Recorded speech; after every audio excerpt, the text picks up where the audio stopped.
De nos jours, on a parfois l'impression que l'horaire de nos enfants est aussi chargé que celui d'un président ou d'un premier ministre. C'est abominable. Vite, vite, vite, faut qu'il se lève le matin. Vite, vite, vite, faut qu'il s'habille, faut qu'il mange, faut qu'il se débarbouille, faut qu'il aille à l'école, faut qu'il fasse ses devoirs, faut qu'il revienne, faut qu'il fasse un cours, 2 cours. C'est infernal. Alors, pour les enfants, ça devient une situation excessivement stressante parce que ce n'est pas anecdotique. Généralement, ça se produit au moins 5 jours par semaine. Le phénomène de burn-out infantile, ça existe.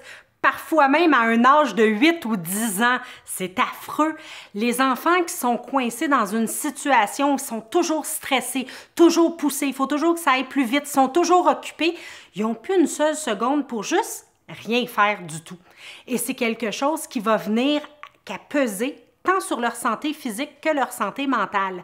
Parce que ce stress quotidien, cette pression où le temps nous pousse dans le dos continuellement, mais ça peut mener facilement, adultes comme enfants, au stress, à la dépression, à l'angoisse, à de l'anxiété et éventuellement, à un moment donné, l'enfant n'en peut juste plus puis il va tomber malade. Alors trop, c'est comme pas assez, il faut aller un petit peu sur la pédale douce, sur le gros rush matinal.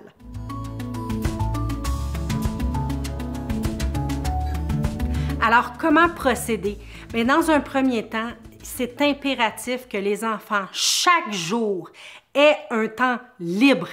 Libre, libre, libre. Rien faire, rien de proposer, rien de suggérer. Pas d'entertainment et un parent qui fait zouave pour le divertir. Rien. Le néant. Puis pas une fois de temps en temps, tous les jours.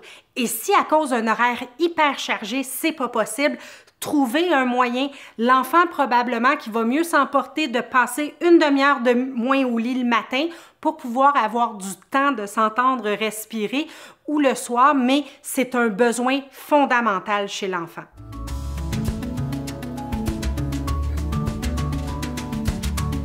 Le grand défi, c'est que les enfants qui ont été continuellement stimulés, poussés dans le dos et qui n'ont pas un instant de libre, mais dès qu'on leur donne un moment de libre, ils s'emmerdent profondément, ils ne savent plus quoi faire, ils vont essayer de trouver une manière de s'abrutir devant la télé ou une tablette. Ne vous inquiétez pas, ça va passer très rapidement. Fait que dans ces moments où ils ne doivent rien faire, évidemment, c'est aucun électronique qui se débrouillent avec eux-mêmes et ils vont apprendre à apprivoiser ces temps-là où il n'y a rien à faire et trouver qu'est-ce qui les allume, qu'est-ce qu'ils aiment faire et ils vont pouvoir exercer leur créativité et trouver des solutions, aller jouer dehors, aller faire d'autres choses. Alors, c'est une certaine rééducation pour certains enfants, mais il faut leur laisser le temps de s'habituer et le temps de s'ennuyer. L'enfance, c'est pas quelque chose qui dure longtemps. Puis ne vous inquiétez pas, vos enfants vont devenir des ados puis des adultes bien assez vite comme ça. Alors, c'est pendant l'enfance qu'il faut qu'ils apprennent à profiter de la vie, puis qu'ils apprennent à se découvrir eux-mêmes, puis à observer tout simplement, passivement, être contemplatif, sans qu'on les oblige toujours à faire quelque chose et à performer. Alors, laissez les enfants être des enfants.